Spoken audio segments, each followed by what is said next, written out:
In the US, specifically on fiber, everyone's waiting on a supply chain to be built. And this year would be the first year that we have significant process, like decortication capacity. But really, what's missing is those second and third tier processing levels. So whether that be spinning, roving, carding, cottonization, this will be the first year that there's really opportunity to have supply to work with in the US.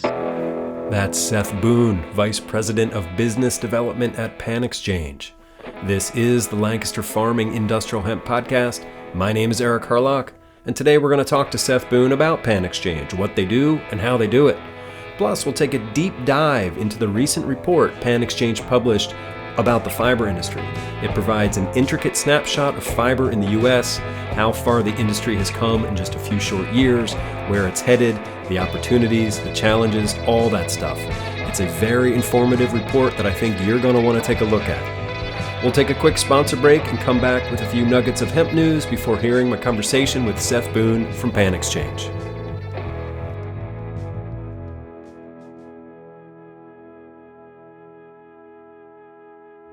This episode is brought to you in part by King's Agri-Seeds, where they believe in the power of soil health. For over 25 years, King's Agri-Seeds has focused on crop management systems to promote diversity in soil life. For over 10 years, they've been pioneering the use of diverse rotation-specific cover crops. And for 5 years now, they've been working with the leading hemp seed providers and growers. King's Agri-Seeds' knowledge, ability, and service can make a difference on your farm. Give them a call today at 717-687-6224 or go to kingsagriseeds.com to learn more. This episode is brought to you in part by IND Hemp in Fort Benton, Montana, where they believe in the goodness of hemp. IND Hemp is a family-owned, mission-driven, and environmentally focused industrial hemp food, feed, and fiber company, providing new opportunities for farmers and rural communities. Their mission is to provide innovative agricultural products and services to connect American farmers with the pioneers and businesses that see hemp as a way to bring real and lasting change to our communities and planet. Learn more at indhemp.com. Okay, welcome back to the show. This is episode 3 of season 3. Here we are in the second week of February 2023. And so we're going to try something new this week on the news nuggets. It's actually going to be like a calendar segment. All right, I'm just going to tell you about some upcoming hemp events that you might be interested in. The first is next week on February 15th and 16th. It's the Wisconsin Cannabis Industry and Policy Summit. It's brought to you by the Indigenous Cannabis Industry Association, taking place February 15th and 16th in Milwaukee. It's an in-person industry and policy summit that brings together tribal cannabis experts, policymakers, tribal leaders, and non-native partners. And then coming up a little later in the month, on February 23rd, it's the 2023 Industrial Hemp Conference at the University of Vermont. This is a virtual event held Thursday, February 23rd from 8:45 a.m. to 4:45 p.m. It's hosted by the University of Vermont Extension Northwest Crops and Soils Program and the Vermont Agency of Agriculture, Food, and Markets. Looks like a great lineup of speakers, too, including Chad Rosen from Victory Hemp, Guy Carpenter from Bear Fiber, Larry Smart from Cornell University, plus Bill Richmond from the USDA Hemp Program, and a whole lot more. It's a $50 registration fee, and they want you to register by February 21st. On March 15th, the Illinois Department of Agriculture is hosting a hemp summit. We don't have a lot of details on this one yet, so just save the date, March 15th in Illinois. As it gets closer, we'll check back in with the Illinois Department of Agriculture, and you can always check in with the Illinois Hemp Growers Association, because they seem to always know what's happening. And finally, of course, the big hemp event of the year is the NOCO Hemp Expo. It's coming up at the end of March, March 29 through 31. If you're going to this one, make sure you get your hotel reservations soon. This is the 9th annual NOCO Hemp Expo taking place at the Broadmoor in Colorado Springs. I will be at NOCO again this year, so hopefully I will see you there. I will link to these events on the show page for this episode at lancasterfarming.com. If you have hemp events that you want to share with our audience, please send them to me. Send them to podcast@lancasterfarming.com. All right, so we'll talk to Seth Boone here in a minute, but first I wanted to give you a heads up about a special offer that PanXchange has extended to listeners of the Lancaster Farming Industrial Hemp podcast. So you're going to hear Seth and I talk about a report about the fiber industry that PanXchange has published recently. It's an in-depth look at the fiber industry, a lot of great information. It's for sale on the PanXchange website, and I will give you the details at the end of the episode on how to get your Lancaster Farming discount. All right, so let's talk to Seth from PanXchange. Seth Boone, Vice President of Business Development at PanXchange. Welcome to the Lancaster Farming Industrial Hemp Podcast. How are you doing? Good to be here. Thanks for having us on. Yeah, absolutely. I wonder if first you can sort of introduce PanXchange and tell us what you do there. Okay, yeah. My title officially at PanXchange would be VP of Business Development, but I wear a lot of hats here. PanXchange, for the hemp industry, we would be a data provider. We really concentrate on like market and fundamental data. And with that would be like price, production. We do a lot of economic estimates as well. And with that, we do a lot of consulting, such as like financial feasibility, strategy analysis, and really kind of helping prospective hemp companies kind of enter the space in a kind of a responsible manner. And then beyond that, we also facilitate a trade platform that is meant to help build connections as this industry grows. And then as the industry matures, we want that to be really kind of a central marketplace for the main products in hemp fiber and grain, as well as cannabinoids. Okay. And beyond that, we also serve the hemp industry through carbon as well. So we could be a full service carbon registry for a company. We could help all the way with methodology development and certification validation, and also be a marketplace to market those credits. And one of the biggest differences between us and other carbon service providers is we give the project owners the full autonomy over their credits, rather than directly brokering those and then taking value off of the top. So we want to be the most fair marketplace and the best option to market, and really give farmers, processors, whoever it may be, the most jurisdiction over what they're doing in carbon as well as hemp. So you cover more than just hemp, like you're all commodities? We cover a lot of nascent commodities. We actually started in 2011 in East Africa, along when the exchanges were being built there. We still have an office in East Africa and several projects, both on the hemp and carbon side, in Africa. And really, we see really carbon as being the bridge to where we see one, agricultural heading in general, and then two, a lot of these nascent commodities that we see value in us providing service for.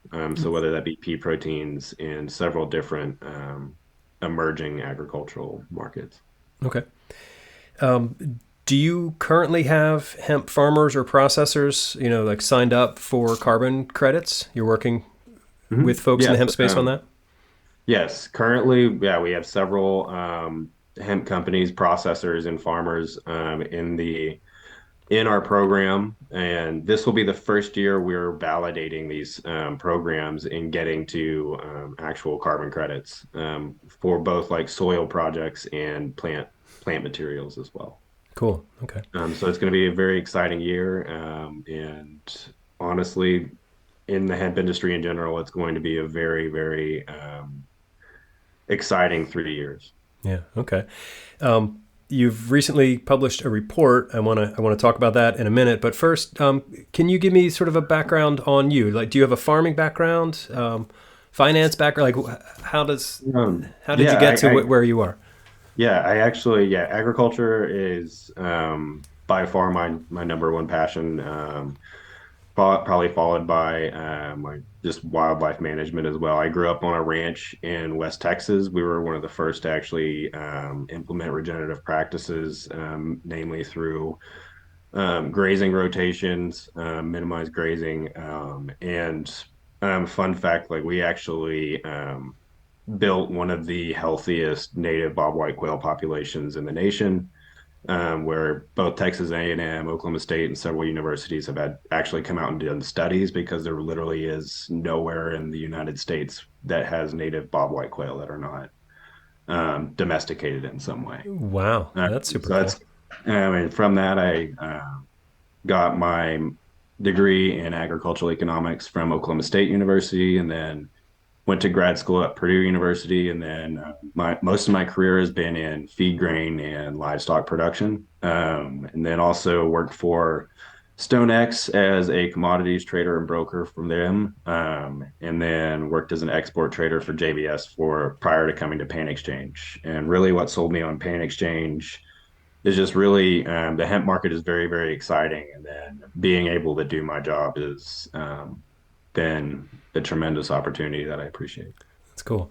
Um, had you been familiar with hemp before you got to PanXchange? What? Um, yeah, I mean, I had read up on it. I mean, for me, I had always read on the fiber and grain potential, and I mean, ever since the 2014 Farm Bill, I'd seen the potential for what hemp was going to become. I don't think anyone really saw the gold rush and cannabinoids coming, and but we're through that now. And then, honestly, like these next 5 years, it really has. I feel like we've gotten through those growing pains, and then there's tremendous opportunity in the grain and fiber side. And that's what really kind of led us into doing that report, as well as just what we were seeing really emerging in the US on the fiber industry.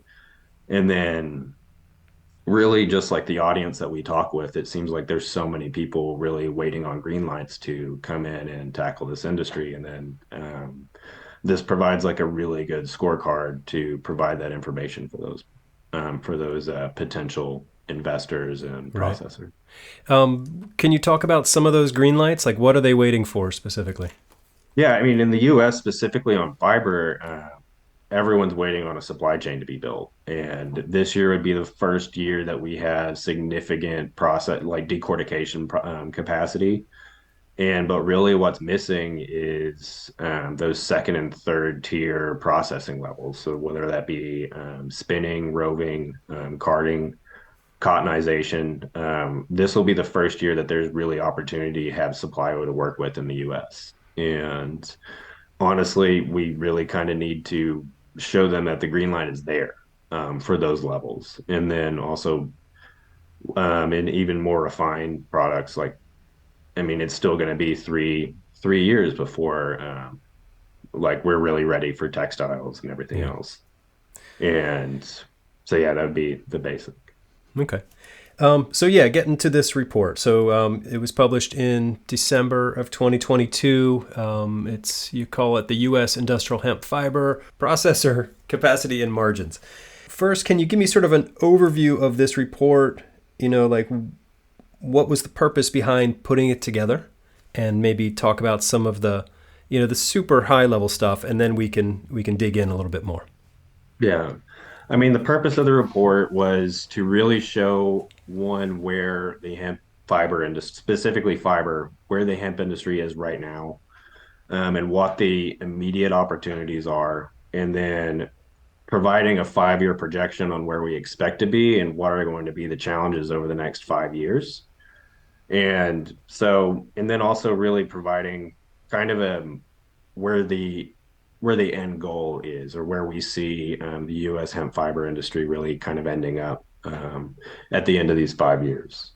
Okay. Um, and really, the purpose of that is for potential either investors or prospective processors and manufacturers as well, so they can plan accordingly because what we've seen is there's so many people waiting on the sidelines or waiting for investment. And then specifically on the investment side, there's so many investors that are presented with either misleading information or just have a lack of information on really understanding what the opportunities are in the market over the next 3 to 5 years. Cool. Yeah, the report is really well done. Sorry, really well done. I've been through it. I think our listeners are really going to want to take a look at this. So let's just sort of go through some of it. In the report, you cite the hemp fiber industry of the European Union as an example for the U.S. to follow. So what are they doing right? What are they doing wrong? What can we learn? What can we do better? Mhm. Exactly. I mean, the EU industry is still growing as well, but they are several years ahead of us. And then out of like the rest of the world, they probably have the most similar macro economy to the US and where we're headed. And then really just um, providing a snapshot on really on what they've done, what they've had success with, and then really pairing that back to the US and how we're different, and then how we're also similar. And honestly, like just from that part of the report, you can see some of the gaps that we have that we're currently filling right now as an industry as well. And that presents a lot of the or the current opportunities in the marketplace. So really, I mean, it's an example of where the U.S. is likely headed in the next 3 to 5 years because it seems that we've really trailed them. And yeah, and then just like the differences between the EU and where we are, both on the grain and fiber side. I mean, that's really where we see the growth in the next 2 years. Okay. Can you point to like a specific example of something that they've got it figured out and they're doing it right? Yeah, I mean, I'd say like their herd production is probably the most immediate gap that we're really catching up on, and just how clean that they're able to do it, the decortication that they have there, and then just the volume and planting that we're seeing come from them, Hmm. and then the multi-crop use that they're going with as well. And yeah, and honestly, like just what we're seeing in the US, yeah, as far as animal bedding goes and building materials, that's a perfect example of how we're really kind of following that French industry at the current moment. Right. For and just in the use cases that they have right now, like the textile industry in the EU is still lacking, but a lot of that goes into paper and pulps.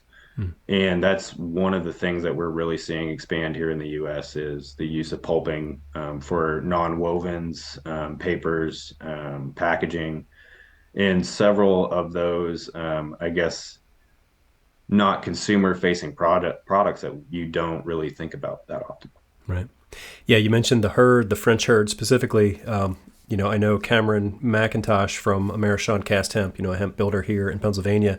And yeah, he imports everything from France, which he does that because it's a superior product than what he can get here. But I know he really wants to, be sourcing that domestically. So I guess we'll get Yeah.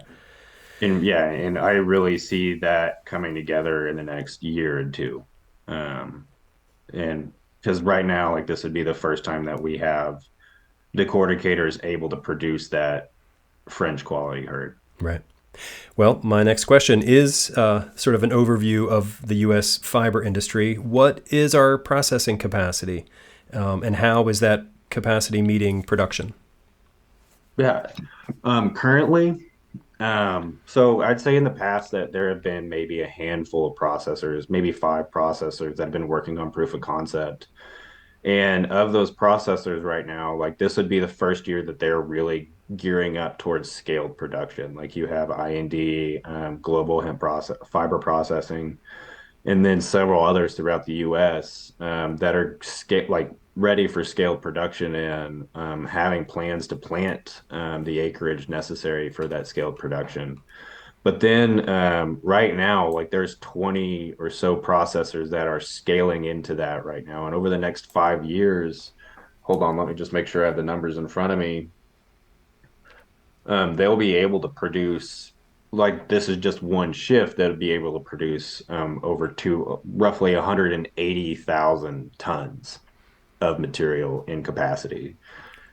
Which prior to that, we wouldn't even be able to produce, I would say, even 50,000 tons. So Hmm. we are growing to meet the scales necessary for those regional distribution chains. I mean, you're already seeing Old Dominion and IND's herd products showing up on the shelves, such as Murdoch's and several other kind of medium, moderate level distribution channels right now.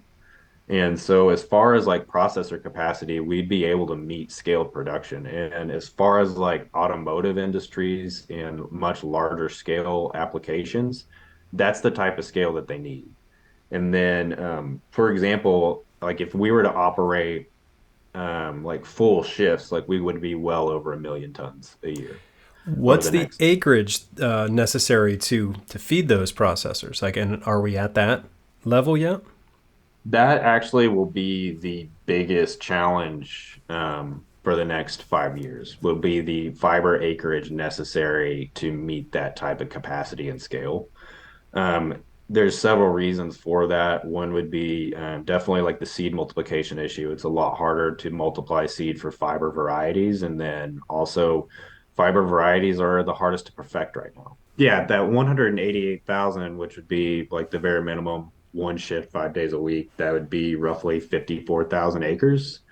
And then, but to get to that well over 1 million tons in processor capacity, that's going to take roughly 375,000 acres.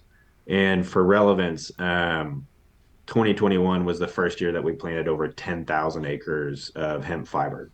Right. Um, so that's going to be a pretty big challenge, but it's acreage is kind of a different scenario. It's kind of like if you build the demand side, it will come. It's just that that is still going to be a challenge on the seed multiplication side. So like as far as tackling that, we definitely have to work with these genetic companies and be proactive with that because they need 2 to 3 years of lead time to have seed multiplication for a fiber variety. Okay. Where in grain they need at least a year.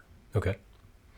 And then just roughly for us, like at the current pace, we see us really reaching that 50,000 acre mark at the around year 4 and 5. Okay. In my mind, I want to see millions of acres. I want to grow hemp like we do corn. It's like what we planted like 88 million acres of corn last year or something like that. Yeah. But we'll get there. So first, let's talk about the demand. Who wants this hemp, and what are they doing with it? Currently, right now, where we're seeing demand on like hemp fiber would be primarily on herd. And I would say animal bedding remains the most lucrative market on that side. There's plastics as well, and I'll get to that. But like on the animal bedding, I feel like that's one of the most underestimated markets for the next 5 years. Because when we're talking about getting to 50,000 acres over the next 5 years, um, that's still not enough to really kind of meet those regional distribution channels, whether that be in Menards, Murdoch's, Tractor Supply. Like you'd fill the shelves with 50,000 acres on that. Okay. And then what we're seeing as far as retail pricing, that's still fairly profitable. But that's also dependent on selling the long bast fiber, which what we're seeing already on long bast fiber is we're pretty comparable price. We're pretty relatively competitively priced compared to flax fiber and other or what you'd call natural fibers. Mhm. Those roughly go for around $1 a pound, and that's where we're seeing a lot of the long bast fiber being sold at is between $1 and $2 a pound in bulk. Um, so we really see that really kind of gravitating towards $1 a pound, and but it's going to be competitive with the current markets. Okay. And then beyond that, on the demand side, really see like your biocomposites and bioplastics being a huge market as well. We're not going to be able to satiate that market either over the next 5 years. And from what we're seeing is cost of production is already coming down for even sizes below 100 microns. So we're able to really kind of compete into that, but like much longer term, the price still needs to come down much further because we're competing with inputs such as talc and others. But as far as as far as a consumer facing product, you're still going to have those premiums over the next 5 years that Mhm. justify production. So as far as a whole product matrix, we really seeing it being a viable opportunity over the next 5 years. And again, it comes down to whether you can have the acreage to fill a plant, because from what we see, as long as you can maintain 85% capacity, it's a profitable venture. Right now, you said it's the animal bedding market that's kind of driving things. I would say like animal bedding, microplastics, paper and pulping have been doing a lot as well. There's been a tremendous amount of interest. But as far as paper and pulping, like cost of production has to come down to where they're wanting to buy Okay. their pulping material at. What's keeping Um, it so expensive? Really, so I would say like a lot of the paper and pulping, they're able to take a lot of the co-products and byproducts at a price there, but like it's the farm production side. If you're going to take straight bales from a farmer, they're going to need at least $300 a ton. In a lot of areas, that's more likely to be $400 a ton for them to justify the risks and cost of production. And then you have competing crop prices as well. So there's a distance between what a farmer can produce bales at and then what a pulper wants to take raw stocks at. But when you talk about taking co-products from a processor, then it can work out. Okay. Um, what changes could be made here in the U.S. to bring down the cost of production? Are there like legislative things that you would recommend, or, you know, how do we bring that cost of production down? Yeah, there definitely is legislative pieces. Like a fiber producer can't really justify like the testing costs and compliance costs, which I mean, so the both the certified seed exemption and the grain and fiber exemptions that have been proposed would be tremendous ways to bring down those costs and barriers of entry to farmers because there's a lot of farmers that just don't want to go through that protocol as well. So there's an abstract value to that as well. And then beyond that, a lot of it comes down to that seed production and getting to a consistent yield. Because if they're not sure if they're going to be over 3 tons an acre in fiber production, that just adds a huge risk factor to a farmer's bottom line. But if they know that they're going to produce over 3 or 4 tons an acre, that makes the math a lot more easier to swallow. Okay. Um, so are there some areas of growth that you're expecting, like markets that we didn't really talk about that are going to come online? Yes. So building materials, like right now we have, so right now that there are actual code applications or um, being written into the bill, like hemp is being written into the building code as we speak. And in a lot of areas, you see a lot of emphasis on using more sustainable building materials. But really, it's just we have to meet the scale in order to do that. So like right now we can meet the scales of a lot of like home projects and niche projects, whether that be cabins, whether that be a shed. Um, and but there's tremendous amounts of interest on that. It's just meeting the scales necessary to tackle that. Mm-hmm. And then there's a lot of niche projects, which would that be absorbents, like non-wovens are already really taking off, like what you see with nine fiber and hemp black. Plastics are a huge position, and then just like the carbon side as well too, whether that be biochar. There's going to be a lot of applications that are with kind of that. I'd say like carbon. Hemp could be a direct carbon sequestering tool, but then just everything that you're doing from a reduce and replace side, there's tremendous opportunity with hemp in that because there's pretty much no other crop that can be that's as carbon friendly as hemp. But really, lastly, I'd say kind of that holy grail that everyone's kind of chasing would be the textile side. Mm-hmm. And then that's where the immediate opportunity really comes. Like right now, we are gearing up to be ready for cottonization.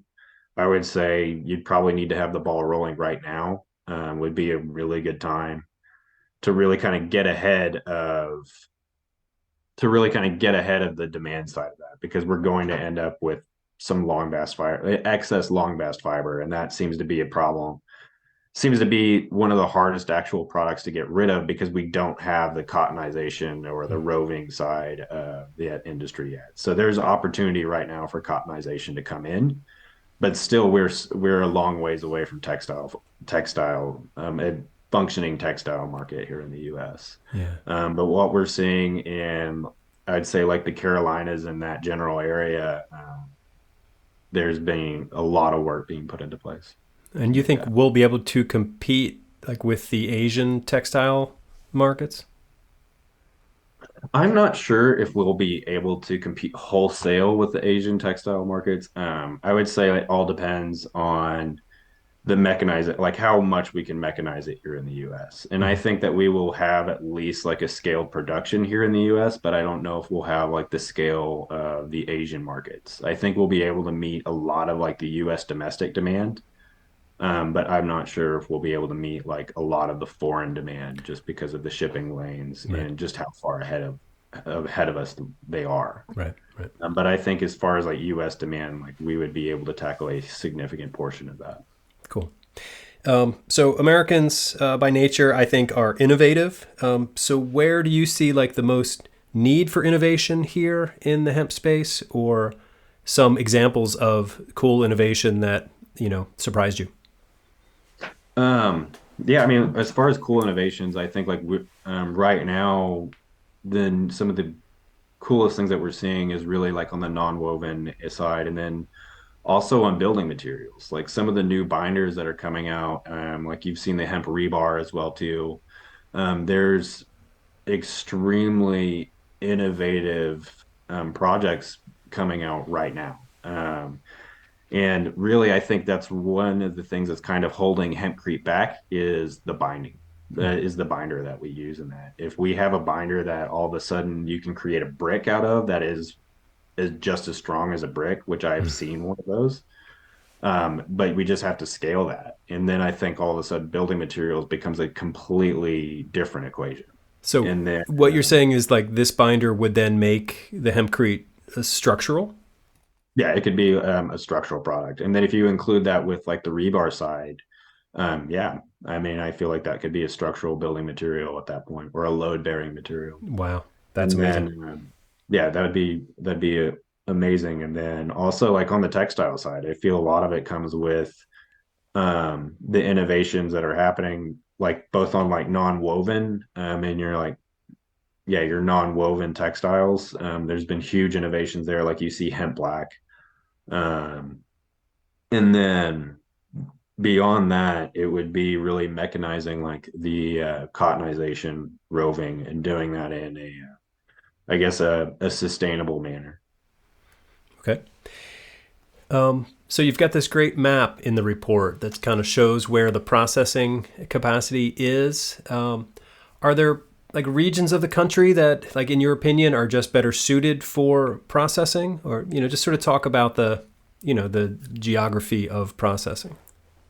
Yeah, I mean, on the geography side, I mean, really kind of some of the trends that we're seeing is like North Carolina is in that general area is probably leading the way on textiles. Really, and I think a lot of that is because of the existing industry that's there. I know cotton has taken a huge hit, so there's a lot of the remaining infrastructure that's there and just interest from that side of the market, from that area in textiles. So they are really kind of leading the way on. I would say the northern Midwest and like the western, I guess like the yeah, Western Midwest, Western Corn Belt, whatever you want to call it, has really been leading the way on like grain and dual crop production. And namely just because like you have existing Canadian genetics that provide like grain varieties that are having tremendous success. The grain acreage is mostly in that area because of that. And then that's where a lot of our herd is coming from right now, is from like these grain varieties and using so harvesting the grain and keeping the stalks is kind of a co-product. Right. And the herd quality, it may be harder to coordinate depending on retting. Um, but the herd quality is comparable to what we're seeing, especially with the machines that are being put into place now. And just yield overall, they have a tremendous advantage on raw herd production. So really, as far as a trend goes, I would say like the Eastern US is really kind of leading the way on textiles. And then that Northern Midwest and then Western Plains area, just because of like the grain genetics, and then also the European varieties have had the most success in those areas as well. You're seeing a lot of a lot of success on herd and grain production. And then that being said, also, I feel like grain has probably the most immediate opportunity this year, mainly just because that's where I see a lot of people trying to find hemp hearts yeah, trying to find hemp hearts or whole hemp seed and just can't find it. So there's a disconnect in demand and supply and demand there, which presents an opportunity for grain right now. Right. And really, like, probably the last reason why like the Western US is having so much success on like the grain and fiber is just because the farm economics for corn and soybeans are harder to compute in those areas. Hmm. So you're having one, more willing growers, and then two, you have existing genetics that are having success, and then three, that's where a lot of like the trials are really working out. And then that's where a lot of the genetics companies have really kind of came from. Like you Hmm. see New West Genetics, International Hemp, and several others really having success in the Colorado area and like the northern Midwest. Cool. I'm hopeful that Pennsylvania, makes a good show here. We've got great farmland, we've got access to markets, but we don't have any. There's a little bit of processing capacity, but we need a whole lot more. Yeah, I'd say Ohio and Pennsylvania would fit that northern Midwest kind of mold as well. Yeah. Like the non-I states is really where I see the most success on both like hemp grain and dual processing, I'd say. Right. Right. I'm hopeful too that the livestock markets are going to open up at some point, and that's going to be sort of a game changer for the grain side of things. Yeah, like we have the hemp ag, and then Kentucky recently had the grass rating, and it sounds like several other states are interested in this as well. So I think there's going to be Yeah. some avenues open up on that, and that really kind of like that companion animal or state specific approvals really kind of fits the scales that we're at right now. Right. Right. Um, so this report focused on the fiber and the herd. Do you have plans for a report like this for the grain side, or have you already published something like that? Yes, we do have a plan to do this for the grain side as well too. Um, and I'd say probably yeah, in the first half of this year. Okay, great. So where can people access this fiber report? So it'd be directly on our website at panexchange.com. So PanXchange.com. Yeah, from there you would simply go to reports, and it would be the US Industrial Hemp Fiber Processor Capacity and Margins Report. And just to be clear, it's not a free report. This is something that you purchase, but it gives such great information. So I think it's worth it. Yeah, I wish we could do it for free, but I mean, we've got to keep the lights on, and it took a lot of effort on our side to really Sure. put all this together. And yeah, I feel like it's a great report, gives you a great scorecard on where we are right now, what are the opportunities this year, next, and then over the next 5 years, and then really what to expect as far as growth. And honestly, I really hope we underestimated the market estimate. But like for us, like we feel like it's the bare minimum on the trajectory where you're at right now. Right. Okay. So it's a conservative approach to this, but it Yeah. could go. Yeah. Yeah. Yeah. That's We've what. always really wanted to be, I'd say, realistic or, yeah, we'd always wanted to approach it from a realistic manner. We want people to be, I'd say, pleasantly surprised rather than disappointed, which, Right. I mean, the CBD side of things was totally overhyped, and look what happened there. yeah, So, I mean, exactly. Like that's part of the reason why we kind of really take that approach. yeah. So, is there anything else you want to share with our audience about either this report or what you're doing at PanXchange? I think we really covered it on the report. The last thing I would add on the report is like if you're looking for opportunities, that's really what you're going to learn from this report is what are these direct opportunities. And then also if you're like looking for investment, I feel like this really goes well with a lot of the pitch decks that are out there and what people are trying to do for fundraising. But then lastly on PanXchange, we like our monthly reports and subscription, like we're covering more and more of these topics and more of this kind of subject material within our monthly subscription, and then also in our blog posts. So just yeah, check out our blog posts at the very least. I mean, if it seems useful to you, I mean, I definitely encourage a subscription. And then lastly, like on the carbon side, I mean, there's a lot of hemp companies out there that we haven't heard of yet that are on the fence lines. And we would do a really good job of at least providing like that full portfolio, both from the hemp side and carbon side, on like both like your plans and strategies going forward. And yeah, getting investment and getting the wheels turning. So it's going to be an exciting 5 years for both hemp, fiber and grain. And yeah, I mean, it's kind of this year seems to be a breath of fresh air for sure. Good. Awesome. I like to hear positive news. Last summer, I met you and your colleague. I guess she's the founder of the company, Julie Lerner. Spent some time with her. I conducted a short interview with her, sort of about carbon markets and what you're doing in hemp. And then that's on the Montana episode from last year. But please say hello to Julie for me. It was it's nice to meet you folks out there. And thank you for having me on. Yeah. So it's great to have you here and to talk about this report. I appreciate it. And I'll put links to PanXchange, on the show page for this episode. And I can send a link to the report as well. Oh, okay. Cool. Okie doke. Well, Seth Boone from PanXchange, thank you so much for your time today. It's great to talk to you. Yeah, you too, Eric, and hope you have a good rest of your week. All right, there you go. How about that? PanXchange, Seth Boone, the fiber report, all of it right there. So like I said in the intro leading into that, we've got a discounted price for you. They're going to take 5% off for listeners of this show. There's a special link on the show page for this episode at lancasterfarming.com. So go there and check it out. It'll be labeled. You'll see it. You'll know which one to click. It should also be on the show page for the episode in your podcast app. All right, so make sure you click that one, because if you don't click that link, you won't get the discount. All right, so what else? Well, a couple of weeks ago, I mentioned my fascination with the intersection between artificial intelligence and human intelligence, and I just have a quick story to tell you. So a few weeks ago, I was standing in line at Wawa. Do you know what Wawa is?